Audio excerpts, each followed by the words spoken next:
This conference will now be recorded.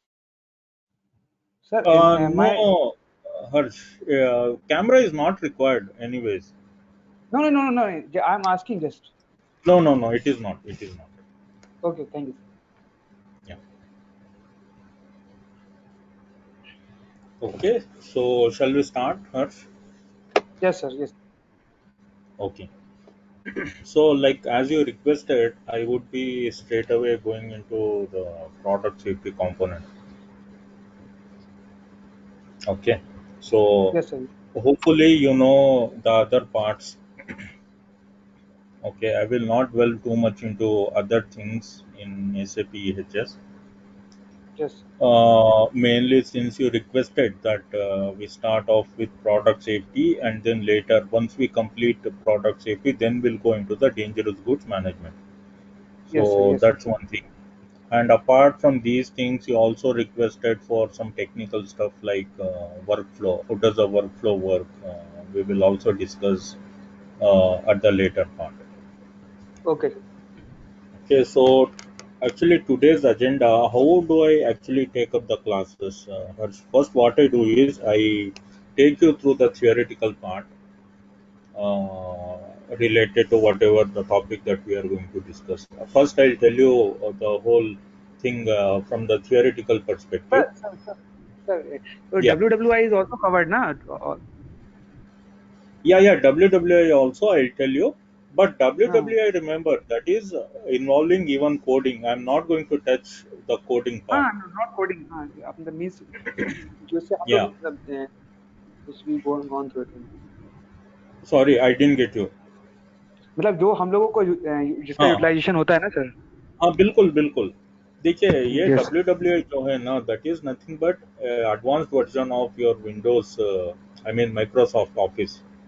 जो yes Microsoft sir word हम use करते हैं ना, उसी का एक एक्सटेंडेड पार्ट है आपका WWI। तो उसके ओके जरिए सर से हम क्या करते हैं, वी जनरेट द रिपोर्ट्स। हम रिपोर्ट टेम्पलेट को WWI में ओपन करते हैं। अगर उसमें हमको कुछ भी एडिट करना है, we can edit using WWI। Then straight away from that we can even generate the reports. So not an okay sir issue. We will, because WWI will come again within our product safety component. हाँ because So I it will is tell useful you. as making an SDS ना sir safety data sheet हाँ, safety data sheet हो, चाहे आपका label हो, या फिर हम्म आपका कोई भी इंसिडेंट रिपोर्ट भी अगर आपको बनाना हो, you can create lot of reports using WWI।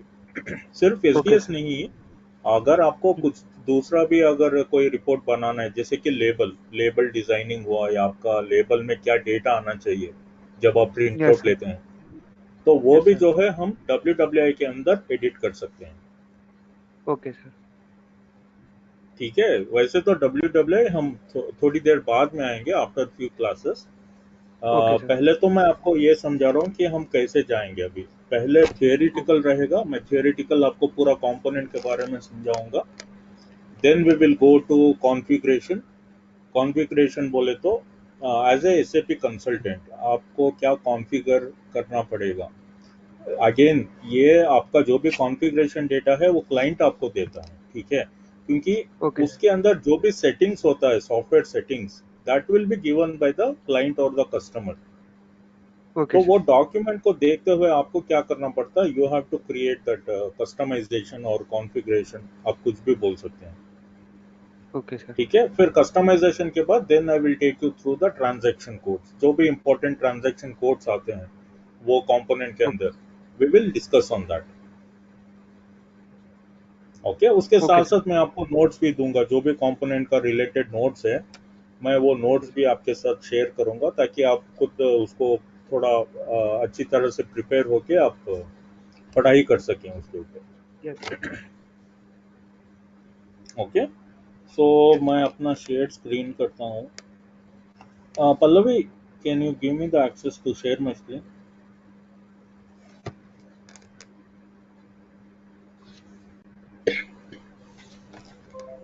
Sorry नयस क्या can I want to share my screen. Sorry sorry sorry I forget no problem.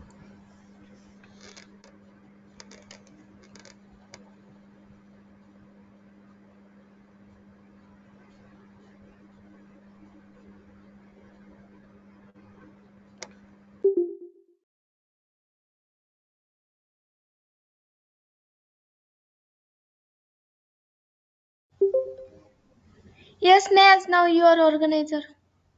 Okay. Thanks, Pallavi.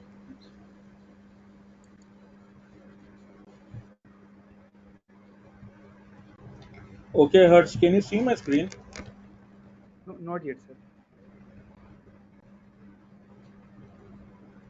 Yes, sir. Okay, fine. So this is our overall agenda when it comes to product safety. These are the things that we are going to study. First, I'll tell you regarding the product safety overview. Means what is product safety component, what is its use, how is it going to help the companies, that are mainly manufacturing the hazardous substances.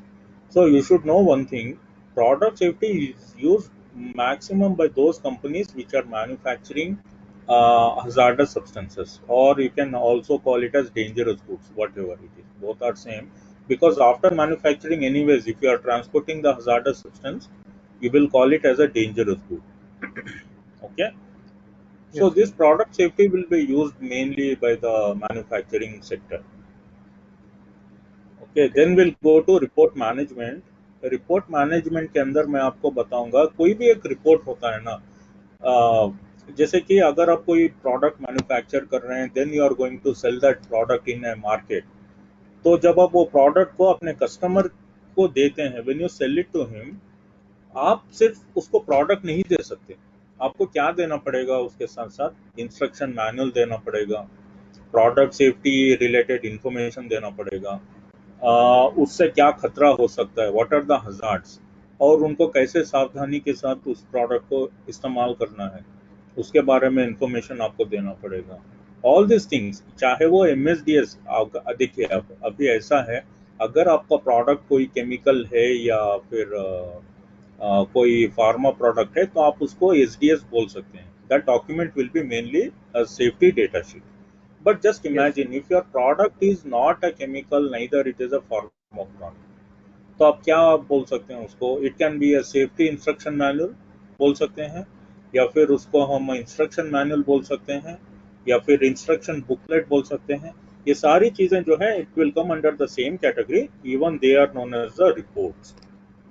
Okay, sir. Okay, so when you prepare those reports and when you send it to your customer, there should be a lot of check in the background. आपको बहुत check करना पड़ेगा कि वो report में सारा information है या नहीं, या अगर कुछ डेटा मिसिंग है तो उसको फुलफिल करना पड़ेगा, फिर जाके आप उसको अपने कस्टमर को दे सकते हैं।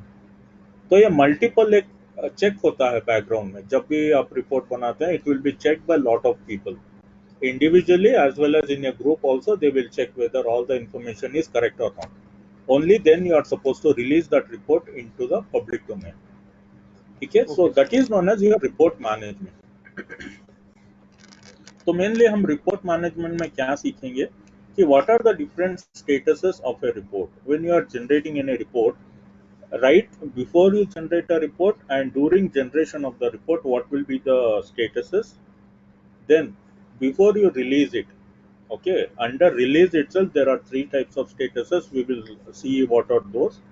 And once you if you want to recall the product from the market, क्या होता है 3-4 साल के बाद जब आप अपने प्रोडक्ट को बंद करना चाहते हैं, you don't want to continue that product in the market, तो आपका जो उसका रिलेटेड जो भी डॉक्यूमेंट है या जो भी उसका रिलेटेड रिपोर्ट है, उसको भी क्या आपको क्या करना पड़ेगा? You have to make it as a historical document.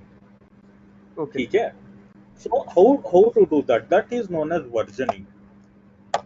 ठीक है, ये वर्जनिंग के अंदर आपका एक कंप्लीटेड स्टेटस आता है, हिस्टोरिकल स्टेटस आता है। हिस्टोरिकल मतलब that is the end of that report, you can no longer use that report in the market. That is the meaning of historical status. तो ये हम Okay, sir. सारे status को स्टडी करेंगे report management के अंदर। Then we will go to something known as substance volume tracking. Okay, sir. देखिए, अगर कुछ सबसे ज्यादा इंपॉर्टेंट है प्रोडक्ट सेफ्टी के अंदर, तो वो सब्सटेंस वॉल्यूम ट्रैकिंग है। ये बहुत ही ज्यादा इंपॉर्टेंट चीज है।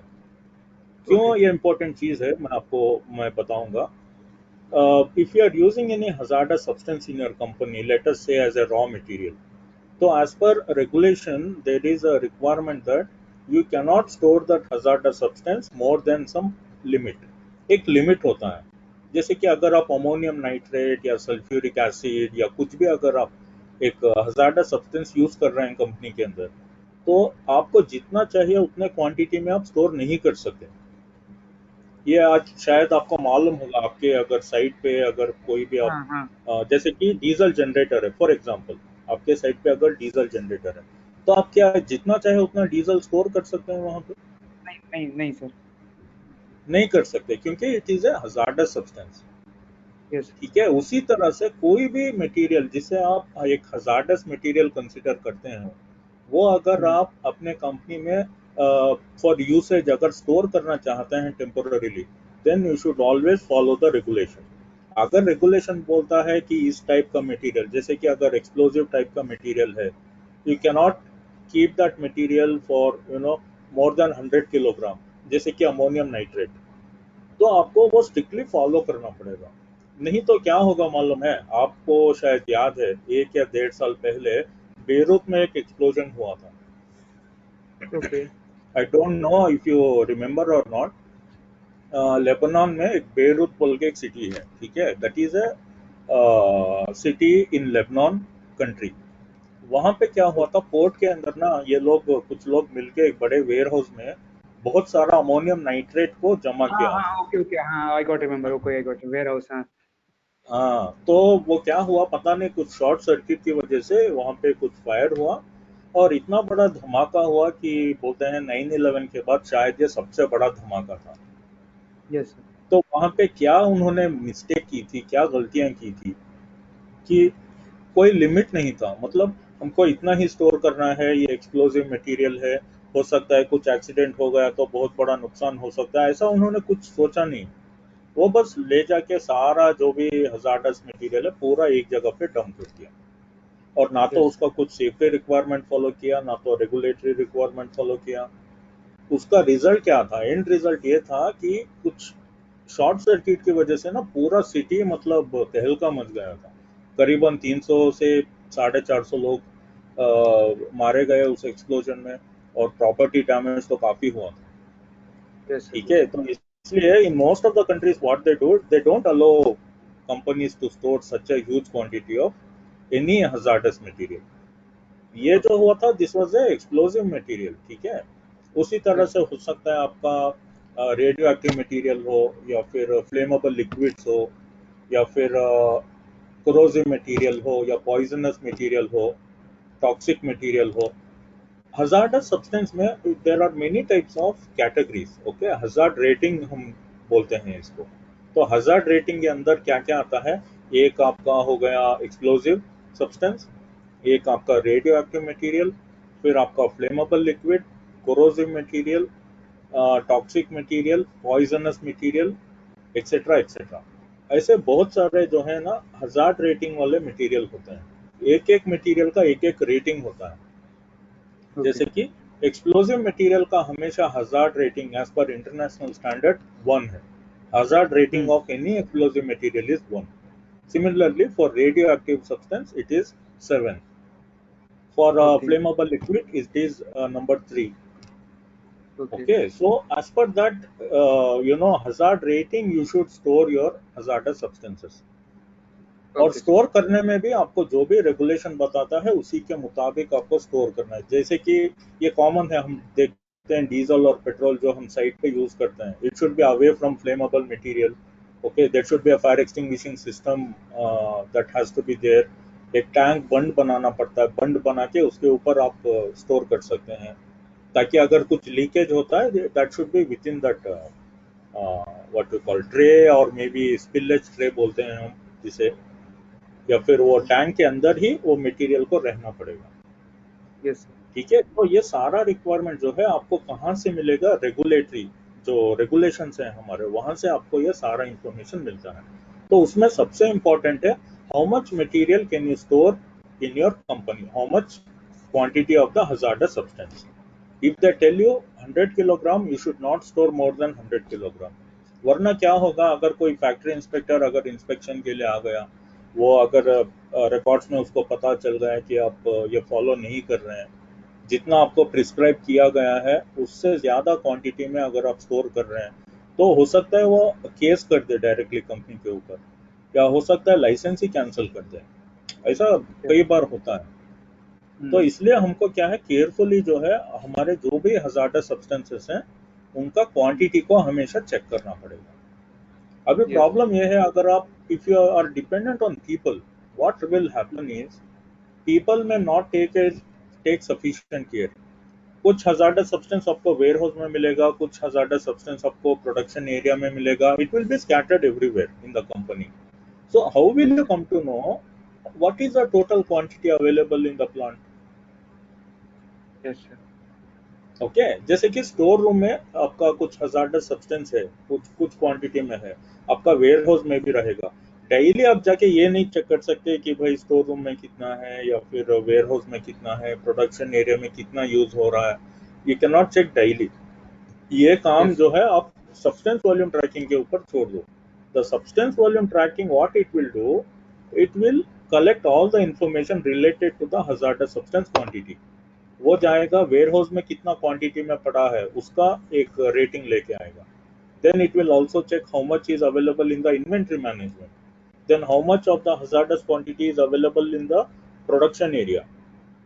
Then what it will do, it will add everything from the warehouse, from the storeroom, from the production area, it will add all the quantity. Then what it will do, it will compare that quantity with the maximum threshold limit. जैसे कि अगर government बताता है 100 kilogram maximum limit है, it will compare the available quantity with the maximum limit. अगर उसके नजदीक है या उससे ज्यादा अगर क्रॉस होने वाला है, तब क्या करता है, the substance volume tracking will generate alerts. ये अलर्ट जनरेट करेगा कि भाई ये हजार्डस सब्सटेंस आपका मैक्सिमम लिमिट क्रॉस करने वाला है, अब जितना जल्दी हो सके इसके क्वांटिटी को घटा दो। ऐसा बोल के ना ये एक अलर्ट मैसेज जनरेट करेगा आपका सब्सटेंस वॉल्यूम ट्रैकिंग। तो वो कितने टाइप के मैसेजेस जनरेट करेगा, उसका मैकेनिज्म क्या है, ये भी हम इसमें सीखेंगे इन सब्सटेंस वॉल्यूम ट्रैकिंग। ओके, ठीक है हर्ष, अब तक समझ में आ रहा है आपको? Yes sir, yes sir. ठीक है, मैं अभी थियरी शुरू भी नहीं किया, I am just telling you what are the things that we are going to study under product safety. Okay and then we will go to bill of material transfer. Bill of material मालूम है आपको क्या है bill of material? नहीं, no sir. Okay. Bill of material is nothing but it is a list of components which are required to manufacture any product. Simple सा explanation है। अगर आपको कुछ भी एक चीज मैन्युफैक्चर करनी है, जैसे कि एग्जांपल ले लीजिए बाइसिकल, तो बाइसिकल मैन्युफैक्चर करने के लिए आपको क्या क्या पुर्जों की जरूरत पड़ेगी? ओके, हाँ, ओके। You told something? नहीं, वो सर एकदम से आपकी आवाज एकदम डिप हो गई थी, बहुत लो साउंड में हो गई थी, तो सुन नहीं पाया था मैं। अच्छा, ओके, नो प्रॉब्लम। शायद नेटवर्क इशू हो सकता है, मे बी हाँ, हो दैट इज सकता द है। रीजन। ओके, तो मैं bill of material, what I was saying regarding bill of material is it is a list of components which are required to manufacture any product. अब product माने आपको एक cycle bicycle ले लीजिए, bicycle manufacture करने के लिए आपको 2 व्हील चाहिए, एक हैंडल चाहिए, ब्रेक सिस्टम चाहिए, हेडलाइट चाहिए, कैरियर चाहिए, सीट चाहिए। ये सारी चीज अब जब आप एक साथ जोड़ेंगे तभी एक बाइसिकल बनेगी ना। यस।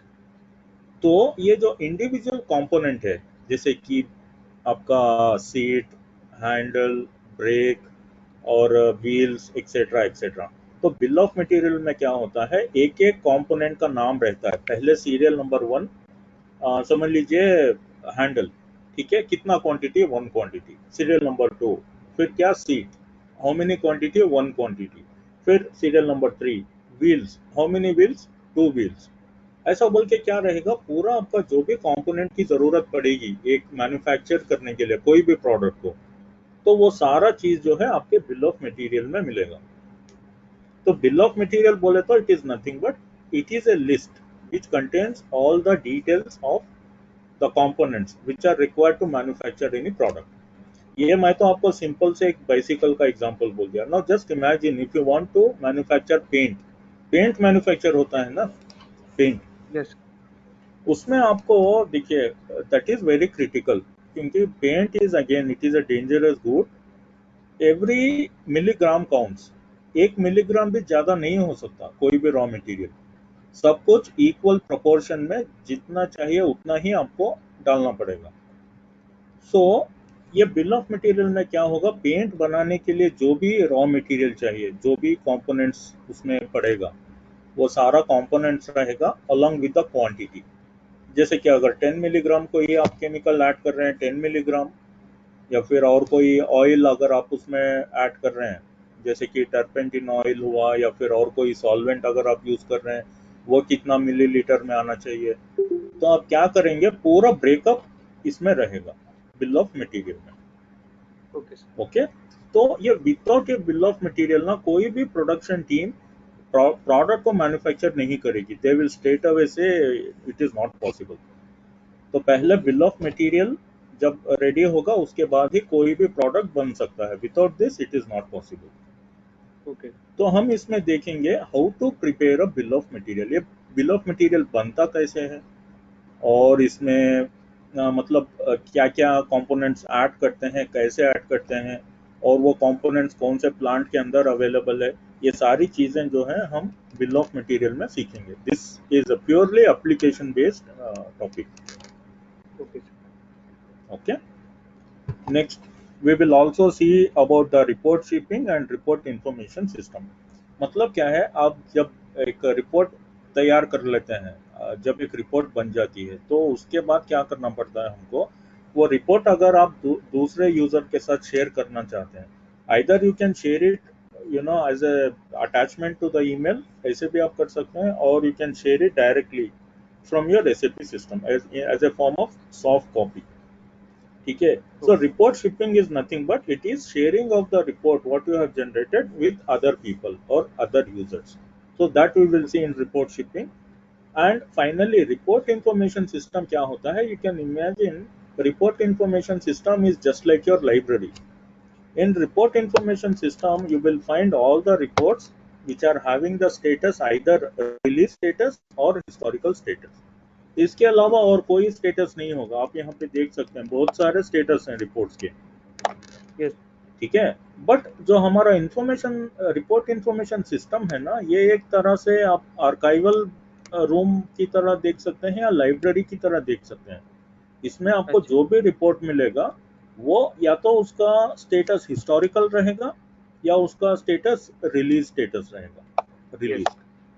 यस ये दो स्टेटस वाले ही आपको रिपोर्ट्स इसके अंदर मिलेंगे रिपोर्ट इंफॉर्मेशन सिस्टम में। ऐसा क्यों है, क्योंकि you don't want to use this reports actively in the market. आप ये कस्टमर के साथ शेयर करना नहीं चाहते। तो इसके अंदर ओके जो भी रिपोर्ट्स आपको मिलेंगी रिपोर्ट इंफॉर्मेशन सिस्टम के अंदर, वो सारी आपके रेफरेंस के लिए है। It is not for using और distributing to the customers. It is only use as a reference. अगर आप और कोई रिपोर्ट बनाना चाहते हैं और आपको कुछ रेफरेंस रिपोर्ट चाहिए ताकि आप थोड़ा समझ सकें कैसे बनाया हुआ है, क्या उसके अंदर डिटेल्स है, तो आप क्या कर सकते हैं, ये रिपोर्ट इंफॉर्मेशन सिस्टम में जाके आप उसको एज ए रेफरेंस यूज कर सकते हैं। Okay sir. ओके। और दूसरी बात ये है कि कोई भी एक रिपोर्ट जब एक हिस्टोरिकल स्टेटस में पहुंच जाती है, you cannot again change it back to release or completed or any other। आप उसको दोबारा स्टेटस को चेंज नहीं कर सकते। ओके हाँ, ऐसा हो सकता है अगर कोई रिपोर्ट रिलीज में है, रिलीज से जाके आप उसको चेंज करके स्टार्ट ऑफ वर्क में डालना चाहते हैं, आप ये कर सकते हैं। यू कैन चेंज हाँ वो हो द जाता status of a report from release to start of work, है। बट हाँ स्टार्ट हो once it is reaching historical you cannot change it back। ये ओके आपका ओके लास्ट लास्ट स्टेशन है, यहाँ से ट्रेन आगे नहीं जाती और अच्छा पीछे भी नहीं जाएगी। Okay sir. तो ठीक है ना। तो ये सारी चीजें हैं जो हम ये रिपोर्ट मैनेजमेंट के अंदर हम देखेंगे, सारा जो भी स्टेटस रिलेटेड है, और फिर पूरा प्रोडक्ट सेफ्टी के अंदर ये इतने सारे टॉपिक्स हैं। इसके अलावा जो आपने कहा था कि WWI, वो भी हम देखेंगे।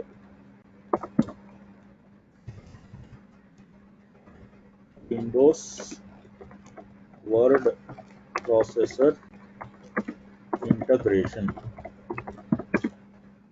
ये आपका WWI है। नेक्स्ट यू हैव एक और चीज हम सीखेंगे जिसका नाम है जनरेशन वेरिएंट, या फिर हम इसको बोलेंगे रिपोर्ट जनरेशन वेरिएंट। ओके, या फिर शॉर्ट फॉर्म में RGV भी बोलते हैं, रिपोर्ट जनरेशन वेरिएंट। तो इतना सारा टॉपिक्स है हमारे। हाँ GLM बोलिए। सर इसमें ही आता है, GLM अलग से आता है। कौन सा? GLM global level management. Global label management actually ये प्रोडक्ट सेफ्टी के अंदर ही आता है, बट मैं क्या करता हूँ, मैं इसको सेपरेटली हैंडल करता हूँ, वरना क्या होगा ना, पूरा मिक्सअप हो जाएगा। Yeah you are right, global label management is a part of product safety, that is absolutely right, but I will teach that separately. Global label management मैं सेपरेटली हैंडल करूंगा, क्योंकि नहीं तो क्या होगा ना, पूरा मिक्सअप हो जाएगा। ओके, मतलब we will gone through it ना sir also. Yeah sure sure, हम वो भी सीखेंगे, because GLM again is a part of your product safety. Okay, ठीक है, यस। ओके। तो मैं इसको सेव कर देता हूँ। जहां भी जरूरत पड़ेगी I will tell you, I will dictate you some terminologies, you have to write it down. Okay sir. क्या आपके पास है ना पेन बुक? हाँ सर सर। ओके, ठीक है। So product safety, like I was telling you, this is a SAP component that helps you to handle hazardous substances safely. अब एक काम कर सकें, you can write down few lines regarding product safety हाँ, component. एक just a second. Sure. या sir. Yeah. Product safety you can write as the main heading. Under that, please write down yes sir. this SAP components. This SAP component helps you to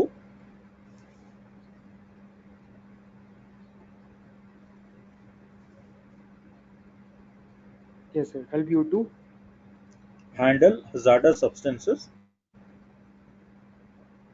To handle hazardous substances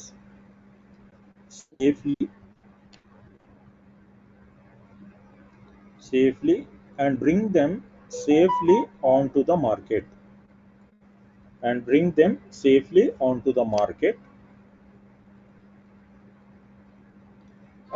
and also comply with all relevant regulations automatically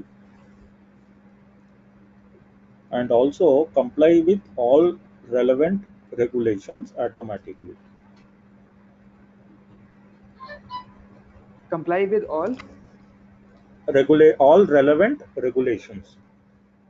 मतलब आपका जितना भी hazardous substance related regulations है ना, हाँ automatically ना sir.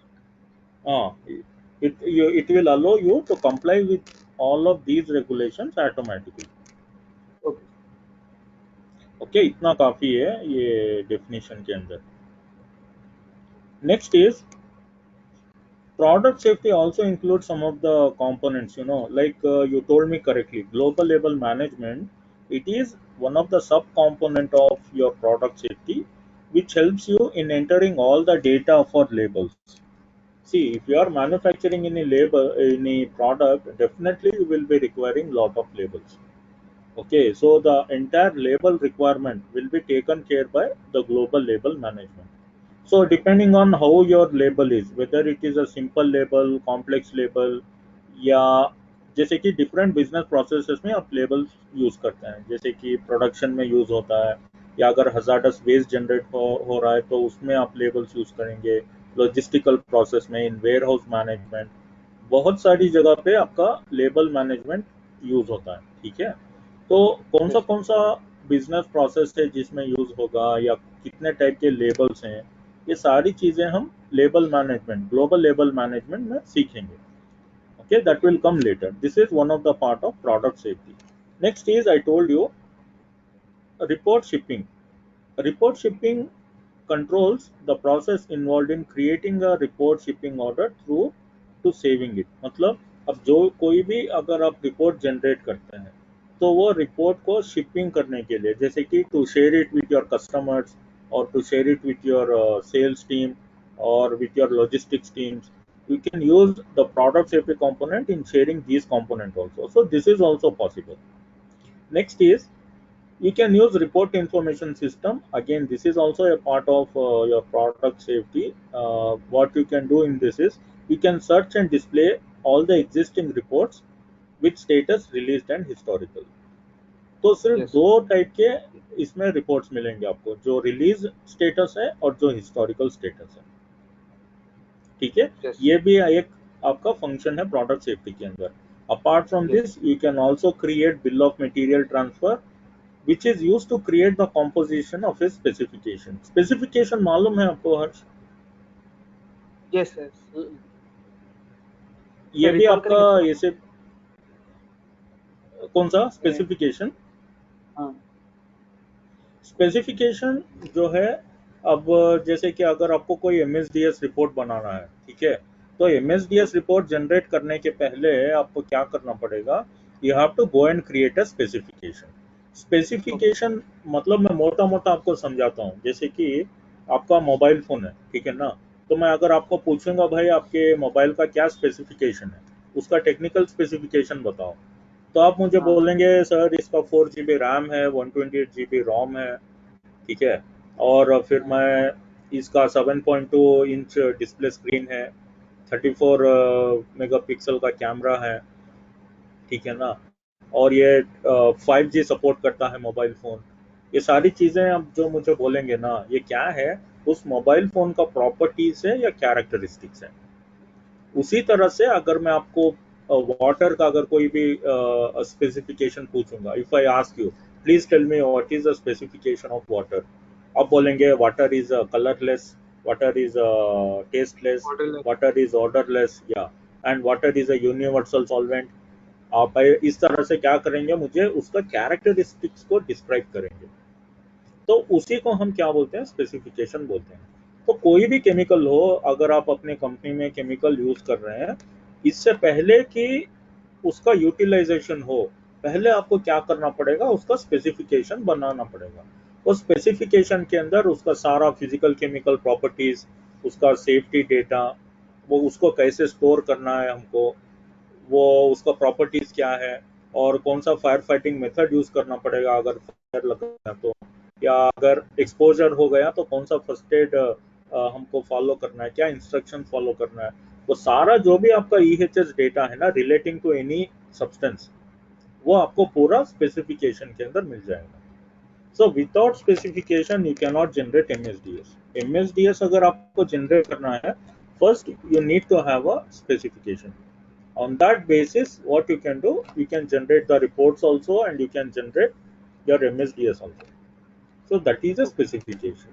और आप कहाँ बनाते हैं इसको स्पेसिफिकेशन को, you have to create the specification in specification workbench। एक ट्रांजैक्शन कोड है, चाहे तो आप इसको लिख सकते हैं स्पेसिफिकेशन का एक, हाँ EG02 BT, yes yes correct. तो उसमें जाके आपको क्या है, you have to create a specification, right. तो इसमें भी प्रोडक्ट सेफ्टी में भी बहुत जगह पे आपका वो स्पेसिफिकेशन यूज होता है। जैसे कि इसमें भी आप रिपोर्ट जनरेट करेंगे ना रिपोर्ट मैनेजमेंट के अंदर, तो इसका डेटा, कोई भी रिपोर्ट का डेटा कहाँ से आएगा, बेसिक क्वेश्चन है। अगर कोई रिपोर्ट आपको अगर MSDS जनरेट करना है रिपोर्ट, ठीक है, प्रोडक्ट सेफ्टी के अंदर से या WWI के अंदर से, तो उसका डेटा कहाँ से आएगा, वर्कबेंच से। it has to come from your specification. That is the place where all your EHS relevant data will be stored. So specification management is again very important. That is like the heart of EHS. Without Yes. that, a lot of things you cannot do. Yes. Okay. तो मैं वही बता रहा था आपको। So मैं थोड़ा deviate हो गया यहाँ पे। Bill of material transfer. Bill of material transfer supports you with creating the composition of a specification from the bill of material for a material. तो अगर आपको कोई भी स्पेसिफिकेशन का कॉम्पोजिशन बनाना है, तो उसमें भी आपका बिल ऑफ मटेरियल यूज होगा, ठीक है। तो ये सारे फंक्शंस हैं जो आपके प्रोडक्ट सेफ्टी के अंडर में आते हैं। एक minute okay, sir, understood. Specification बनाने के लिए बिल ऑफ मटेरियल चाहिए कि बिल ऑफ मटेरियल को बनाने के लिए स्पेसिफिकेशन चाहिए? स्पेसिफिकेशन को बनाने के लिए मतलब ओके स्पेसिफिकेशन में क्या होता है, आपको कॉम्पोजिशन रहेगा ना स्पेसिफिकेशन के अंदर। कॉम्पोजिशन मतलब कौन सा मटेरियल कितना जाएगा। जैसे मैं रॉ मटेरियल का आपको एक एग्जांपल दिया था पेंट का, तो पेंट के अंदर यस कौन सा रॉ मटेरियल कितना जाएगा, कितने क्वांटिटी में जाएगा, उसको हम क्या ओके बोलते हैं, we call it as a composition.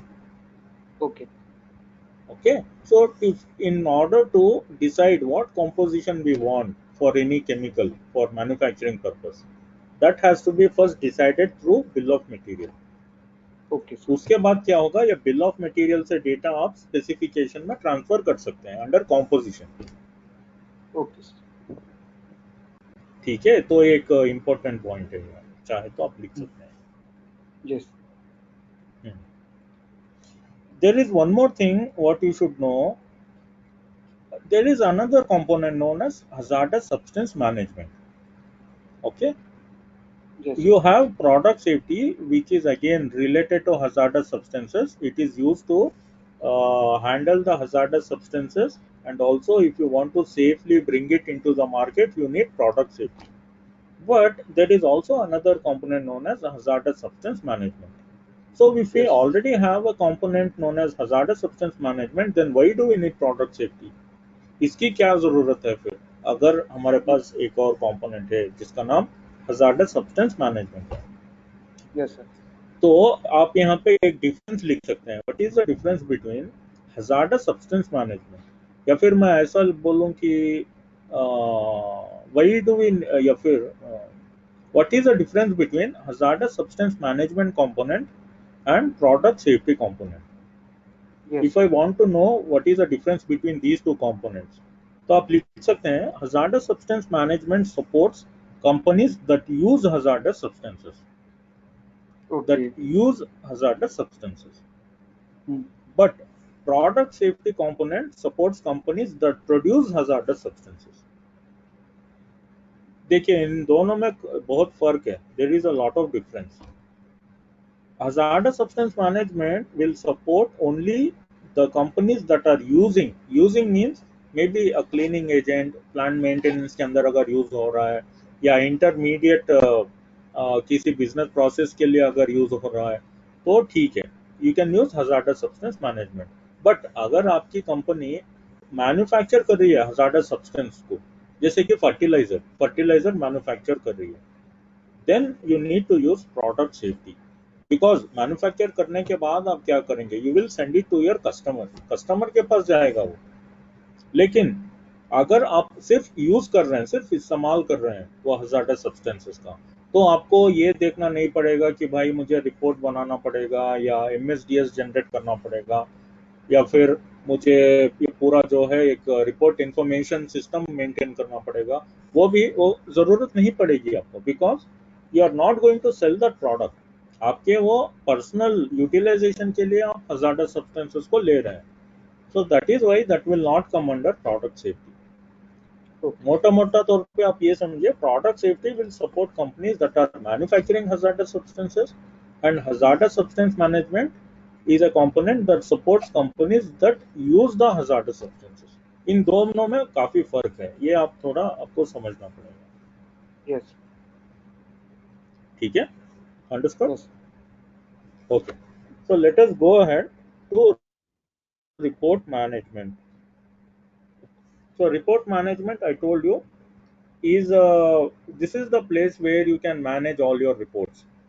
Managing reports in the sense right from the generation up to the releasing of the reports, and also after you recall the product from the market, you can make those reports as historical. So all that activity can be carried out under the report management.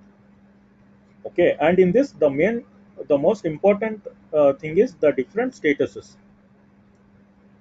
Okay, the different okay statuses of the reports are important, so you can write down some of these statuses, and also you should remember these statuses what I am telling you. Okay First set of statuses in report management, these statuses are known as status before and during generation. मतलब अब report generate करने के पहले और report generation के दौरान जो जितने भी स्टेटसेस चेंज होते हैं ना रिपोर्ट के, वो सारे स्टेटसेस यहाँ पे एक कलेक्टिवली अवेलेबल है। Okay status before and during generation of report. तो जैसे ही आप कोई भी रिपोर्ट जनरेट करने वाले हो तो आप क्या करेंगे, रिपोर्ट टेम्पलेट को जाएंगे, रिपोर्ट टेम्पलेट में आप जनरेट करने की कोशिश करेंगे। So the first status will always be start of work. This is the first status. You can make a note, start of work. Then after start of work you will have report request. Okay sir Okay, these two states, start of work okay and report request. These two statuses are before the generation of a report. Report generate होने के पहले ये दो statuses आते हैं। And then during the generation, when you begin to generate the report, generation के दौरान, during the generation of report, you will come across generation possible। मतलब आपका जो भी रिपोर्ट है, समझ लो XYZ रिपोर्ट का नाम है, उसके बाजू में स्टेटस रहेगा GP, मतलब generation possible. You can generate the report. There are no errors in the report template. Okay That is the meaning of generation possible. Okay But sometimes what happens, due to the mismatch of for example, let us say validity area between the report template and the generation variant. The validity area of the report template is not matching with the validity area of the generation variant. So what will happen? You will get an error known as generation fails. Do you know what is validity area? Sir ID अभी याद नहीं आ रहा है। अच्छा ठीक है, मुश्किल नहीं है, मैं क्योंकि ये इम्पोर्टेंट है, काफी इम्पोर्टेंट है। समटाइम्स जब आप कोई भी रिपोर्ट जनरेट करने वाले होते हैं वो सक्सेसफुली जनरेट नहीं हो पाता है। इसका रीजन क्या है? जो वैलिडिटी एरिया मैं आपको समझाता हूँ। वैलिडिटी एरिया बोले तो एक जोग्राफिकल एरिया जहाँ पे वो डेटा वैलिड है। अभी मैं एक एग्जांपल देता हूँ आपका, जैसे कि वोटर आईडी है। वोटर आईडी आपका कहाँ पे इशू हुआ है? It is issued by the government of India. Now, can you Yes, take sir. your voter ID out of India somewhere in Sri Lanka and use it to cast your vote? Is it possible? No. It is not possible because that document has the validity area as India. वो सिर्फ India के अंदर valid है।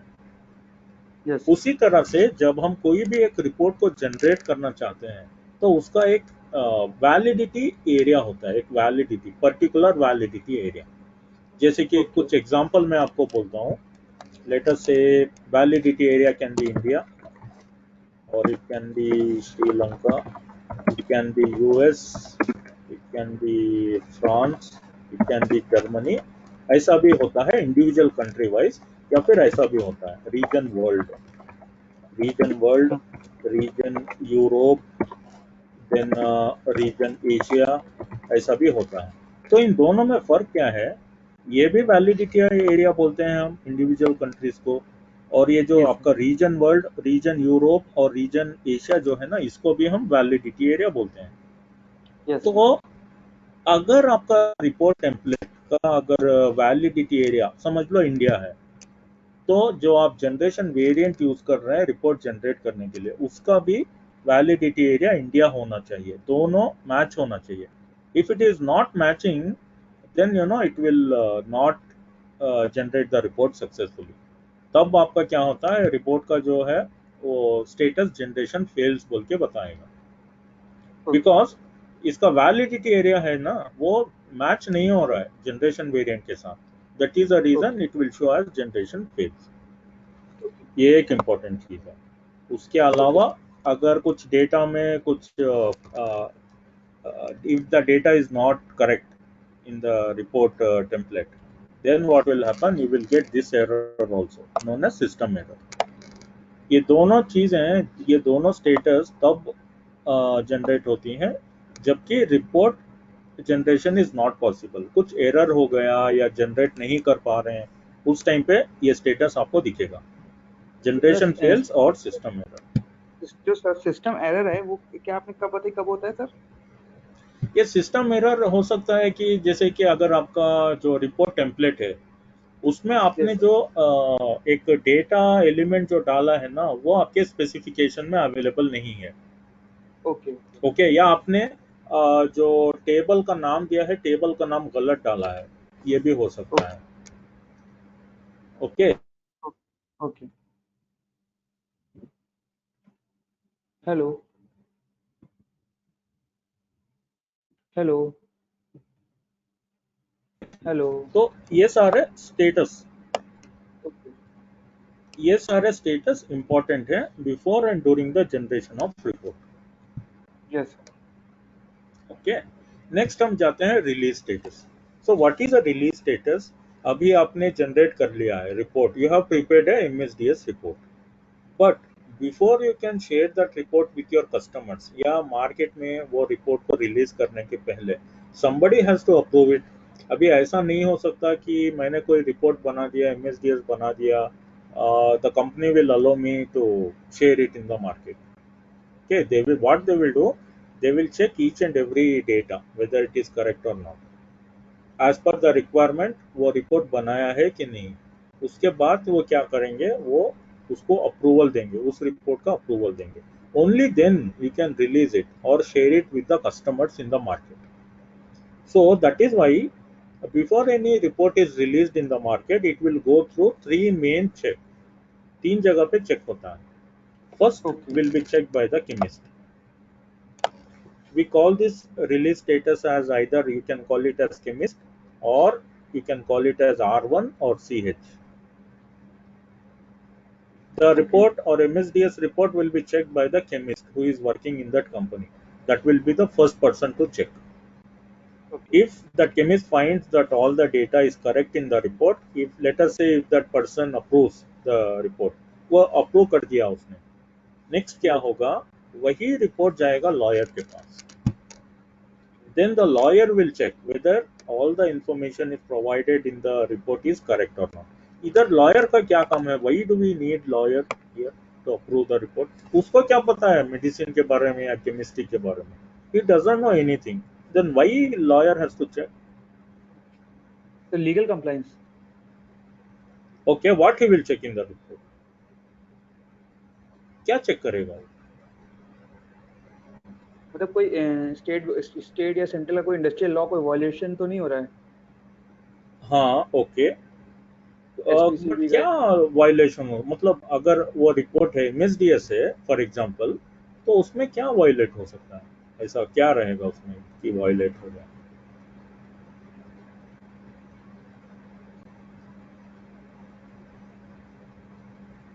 Idea नहीं।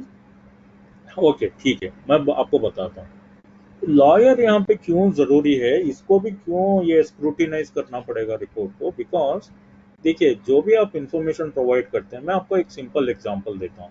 जो भी medicine मिलता है ना आपको, मेडिसिन के साथ आपको एक इंस्ट्रक्शन लीफलेट मिलता है, ठीक है। उसमें क्या रहता है, each and every point will be covered. who can take this medicine, who cannot take this medicine, if you take this medicine what can be the side effect। कुछ आपको शायद ये पता होगा, अगर आप मेडिसिन ले रहे हैं कुछ, ठीक है, उसका साइड इफेक्ट आपका हेडेक आ सकता है, ठीक है, या फिर आपके बॉडी पे रैशेस आ सकते हैं वो मेडिसिन लेने की वजह से, या यस। फिर अगर किसी का ब्लड प्रेशर काफी हाई रहता है हमेशा, he can not take that medicine, ऐसा भी मेडिसिन अवेलेबल है which is strictly prohibited for people with heart diseases और high blood pressure. Yes okay, so अगर आप ये सारी चीजें इंक्लूड नहीं करते हैं कोई भी एक इंस्ट्रक्शन लीफलेट में, तो क्या होगा यस। मालूम है? समझ लीजिए कोई पेशेंट वो दवाई को लिया, ठीक है, अगर उसके बॉडी पे रैशेस हुए या कुछ ऐसा साइड इफेक्ट हुआ, वो पहले जाके चेक करेगा इंस्ट्रक्शन लीफलेट में इसमें दिया है कि नहीं दिया है। If that is not covered in that leaflet, वो सीधा क्या करेगा, उस कंपनी के ऊपर केस कर सकता है। हाँ वो यस सर। साफ सीधा जाके ये बोल सकता है कि भाई इन्होंने धोखाधड़ी की है, ये वो एक फ्रॉड में आएगा, क्योंकि ये कंप्लीट इंफॉर्मेशन उन्होंने प्रोवाइड नहीं किया। उनको बताना चाहिए था कि ये दवाई लेने से ऐसा साइड इफेक्ट हो सकता है। तो yes, लॉयर क्या करेगा मालूम है, ही विल चेक एवरीथिंग। इन्होंने as per the regulation, as per the जो भी लीगल कॉम्प्लायंस है हमारा, उसके मुताबिक सारा इंफॉर्मेशन इसमें इंक्लूड किया है कि नहीं, वो हर चीज okay, चेक करेगा, डेट चेक करेगा, फिर क्या क्या इंफॉर्मेशन उसमें प्रोवाइड किया है वो चेक करेगा, उस इंफॉर्मेशन की वजह से क्या कुछ लीगल कॉम्प्लेक्सिटीज आ सकती हैं क्या, वो फ्यूचर में, मतलब फ्यूचर का देखते हुए वो डिसाइड करेगा कौन सा इंफॉर्मेशन इंक्लूड करना चाहिए, कौन सा नहीं करना चाहिए, all everything from the legal perspective. तो ऐसा वो चेक करके then, you know, if that report is correct, if everything is, every information is provided, फिर ये भी अप्रूव कर देगा, the lawyer will also approve. Then finally that report will go to this status X Y बोल के यहाँ पे दिया है, ठीक है। ये एक्स वाई बोले तो क्या है, it can be any person from the management, मैं ब्रैकेट में डाल देता हूँ, एनी पर्सन फ्रॉम मैनेजमेंट, मतलब वो चाहे तो आपका प्रोडक्ट मैनेजर हो सकता है, प्लांट मैनेजर हो सकता है, ठीक है, या फिर आपका प्रोडक्शन इंजीनियर हो सकता है, या आपका फैक्ट्री मैनेजर हो सकता है, ऐसा कोई भी एक बंदा जो कि एक टॉप मैनेजमेंट से जुड़ा हो, वो बंदे को क्या मतलब करना पड़ेगा, he has to approve it finally. okay. हाँ मतलब लॉयर की बात, मतलब ये एक सीक्वेंस है ना, first chemist, second lawyer, yes then yes it will yes, be. Absolutely, absolutely. वो जो मैं आपको नोट शेयर करूंगा उसमें भी है, उसमें क्या है, एक एरो मार्क डाल के ना, they have provided you the complete information, कहाँ से शुरू होता है, जैसे कि स्टार्ट ऑफ वर्क है ना, वो सबसे पहला रहेगा, उसके बाद यस, रिपोर्ट रिक्वेस्ट आएगा, फिर जनरेशन पॉसिबल, ऐसा करते करते आपका रिलीज स्टेटस आएगा। रिलीज के अंदर फिर से एक चेन रहेगा, एक लिंक बनेगा, केमिस्ट, लॉयर, फिर एक any person from the management, और फिर से आपका क्या होगा, वो कंटिन्यूएशन होगा, एक चेन की तरह कंटिन्यूएशन होके कंप्लीटेड पे आएगा और हिस्टोरिकल पे खत्म होगा। Okay, Any report will always start with start of work status, and it will always end with historical status। Okay, ये एक कंप्लीट चेन है, ठीक है, एक कंप्लीट चेन है। तो जैसे ही ये जो पर्सन है, ये रिपोर्ट को अगर ये अप्रूव कर देता है, then you can release it to the public, you can share it with your distributors, you can share it in the market, और जो भी आपका प्रोडक्ट बन रहा है उसके साथ एक हार्ड कॉपी भी आप अटैच करके उसको मार्केट में रिलीज कर सकते हैं। ओके, तो this is what happens in your report management. Okay, ठीक है, ये समझ में आया रिलीज यस, स्टेटसेस आपको? यस, हाँ, ठीक है।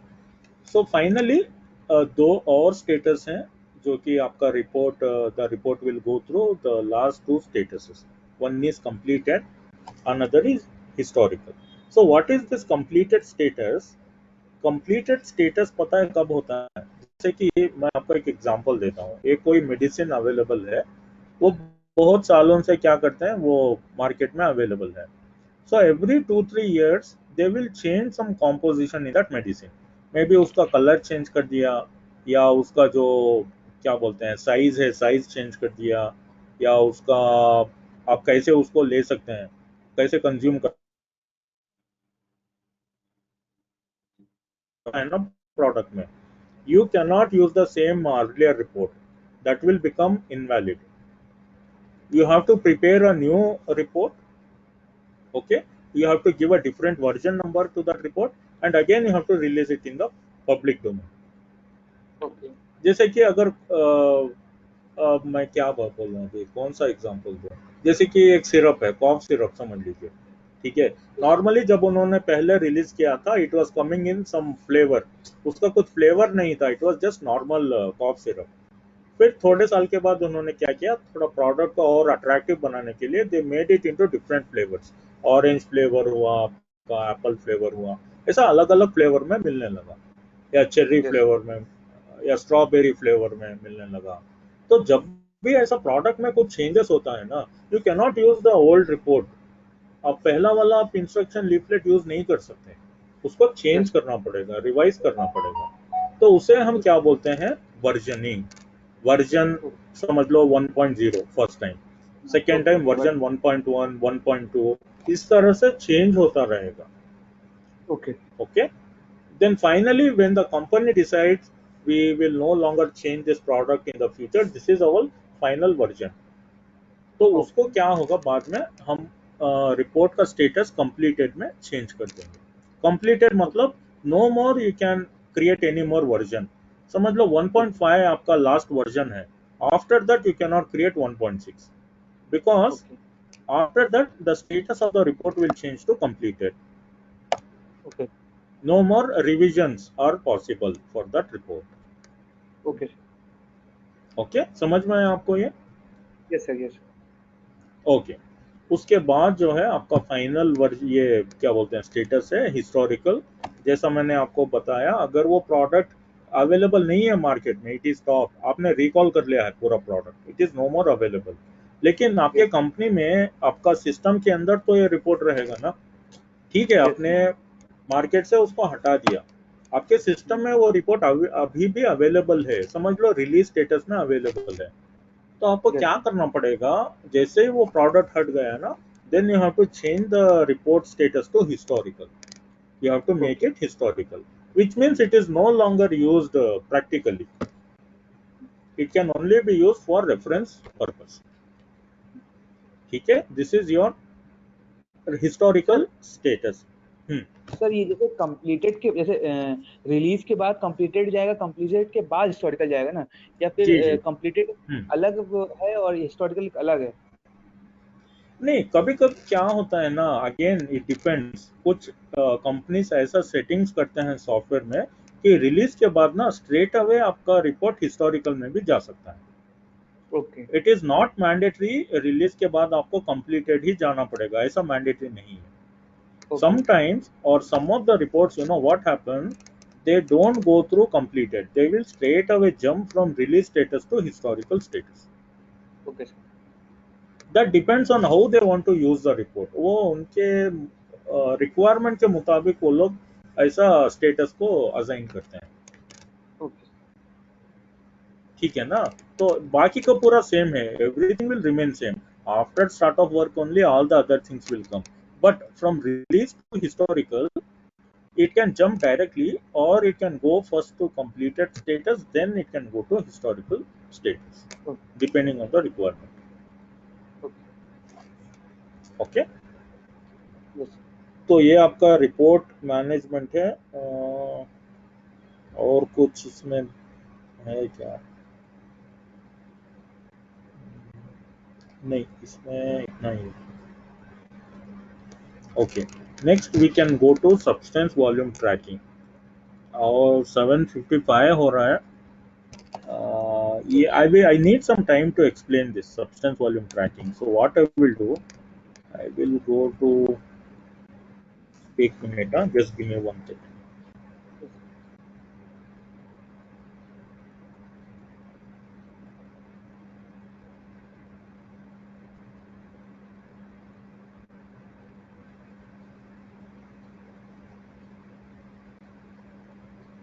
Okay. Report shipping में I told you this is used to share the reports. Okay. ये report shipping के अंदर और 2-3 चीज आता है. See, the report shipping can be done either with a reference to a specification or without reference to a specification. Now, what is the meaning of this? Reports with reference or without reference, I will tell you. See, there are 2 types of reports normally. There are 3 types. Okay. Under report shipping, they have given just 2 types. The reports without reference to specification, and another type of report is reports with or without, with or without reference to specification. Okay, these are the 2 types of reports we have. Now, what is the meaning of reports without reference to specification? ये आपको थोड़ा समझना पड़ेगा. देखिए, मैंने आपको क्या कहा था, अगर आपको कोई MSDS रिपोर्ट जनरेट करना है या आपको कोई भी SDS रिपोर्ट जनरेट करना है, without specification data you can not generate. क्योंकि आपका रिपोर्ट में जो भी डेटा पड़ेगा ना, that will come from your specification. Okay, yes but कुछ ऐसे रिपोर्ट्स भी होते हैं जिसमें आपको स्पेसिफिकेशन डेटा की जरूरत नहीं पड़ती. जैसे कि मैं आपको एक एग्जांपल देता हूँ, जैसे कि SOP, standard operating procedure. Yes अगर आप standard operating procedure, how to handle the chemical, for example मैं आपको बोल रहा हूँ, if you want to know standard operating procedure how to handle a chemical और how to use the chemical, उसके लिए क्या है, आप स्पेसिफिकेशन से डेटा ले सकते हैं while printing the report. You can take the data from the specification. Now I will give you another example of SOP wherein you have to start some equipment. अगर डीजल जनरेटर ऑन करना है तो उसमें Yes. क्या आपको कोई specification data का जरूरत पड़ेगा? No sir, no no, it is not required, because diesel generator एक इक्विपमेंट है, ठीक है, और वो इक्विपमेंट को कैसे ऑन करना है, कैसे ऑफ करना है, उसका भी एक स्टैंडर्ड ऑपरेटिंग प्रोसीजर होता है. बट इसका मतलब ये नहीं कि आप वो डेटा को स्पेसिफिकेशन से निकाल के डालेंगे.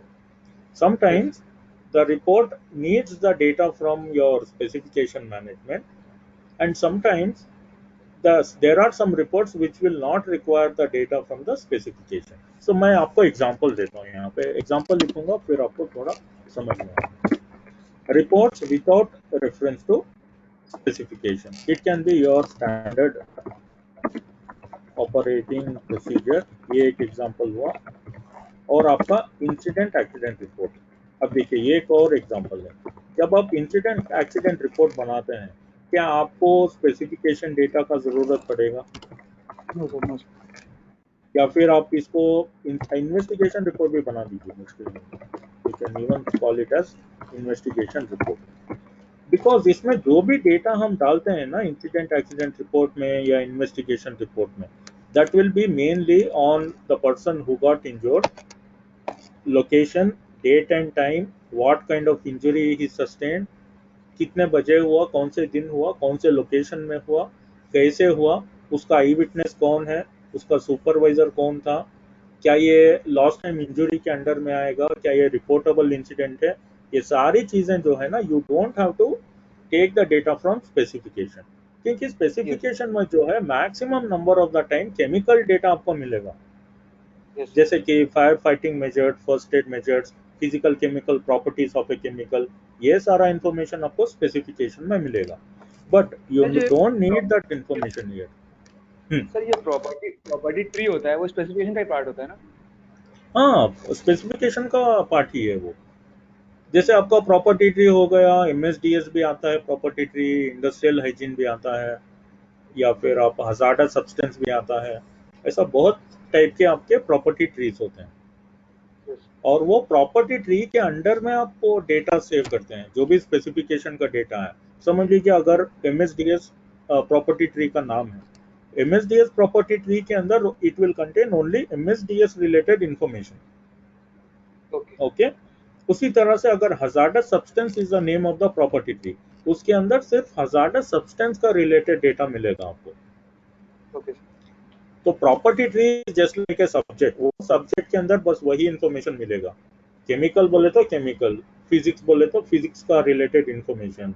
तो प्रॉपर्टी ट्री क्या है, वो एक आप अलग अलग प्रॉपर्टी ट्री बना के उसके अंदर रेलेवेंट इंफॉर्मेशन को स्टोर करते हैं. Okay. ठीक है.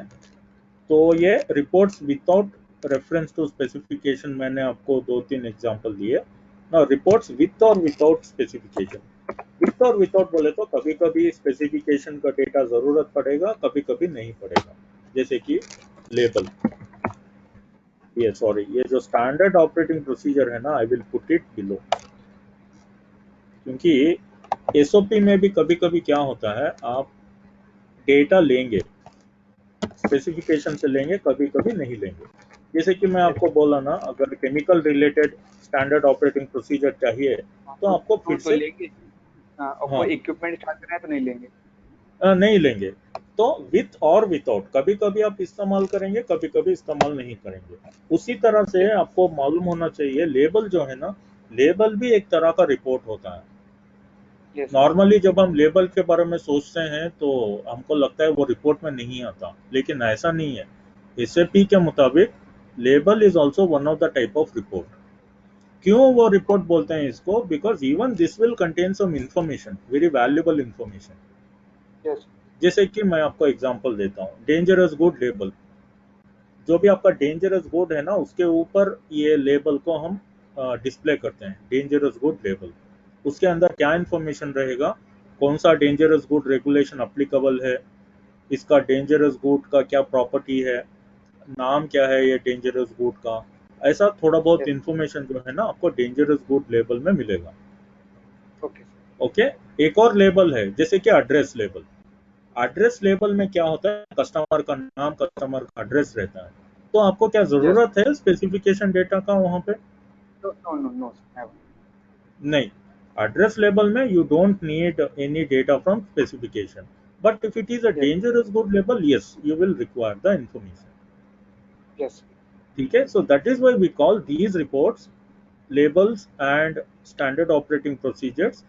Sometimes we need the reference from specification, sometimes we don't need the reference to specification. Yes. Both ways it is applied depending on आपका क्या requirement है और क्या situation में आप ये use कर रहे हैं, उसके ऊपर depend करेगा। Yes. ठीक है, तो ये रिपोर्ट शिपिंग में ये दो टाइप के रिपोर्ट्स मिलते हैं। Okay. ठीक है ना, तो ये रिपोर्ट्स का मैं आपको बताया स्टेटसेस और फिर रिपोर्ट शिपिंग। कल हम सब्सटेंस वॉल्यूम ट्रैकिंग से लेके आपका बिल ऑफ मटेरियल कवर करने की कोशिश करेंगे। उसके अलावा आपका report information system, windows word processor integration और report generation variant. Okay. Maximum कल तक मैं ये पूरा थियरी कवर करने की कोशिश करूंगा। चलेगा। ठीक है ना, आपको कहीं भी डाउट है, कुछ भी अगर आपको समझ में नहीं आया, you can please ask me, I will repeat that section before going ahead. Okay. अब तक आपको समझ में आया जो भी मैंने आपको एक्सप्लेन किया है आज के क्लास में? Very much clear, very much. Okay okay sir वो ये रिकॉर्डिंग आप मेरे को सेंड कर देंगे ना ये? हाँ, ये Pallavi she will send you, वो आपको भेज देंगे। पल्लवी अभी है नहीं ना सर उसमें, अभी अपने लोग के साथ में। नहीं नहीं, ये क्या होता है ना, जैसे हम ये रिकॉर्डिंग अभी डिस्कनेक्ट करेंगे कॉल, तो वो अच्छा। उनके ईमेल आईडी में ये पूरा रिकॉर्डिंग सेव हो जाता है। देन व्हाट शी अच्छा। Will do, she will send it to you via link, फिर आपको डाउनलोड करना पड़ेगा वो वीडियो। चलो ठीक है ना, no problem, she will send you, don't worry. Okay sir, okay sir. ठीक है, तो हम यहाँ पे आज स्टॉप करते हैं, we will continue tomorrow with other topics. Okay okay, no doubt so far? No no no no.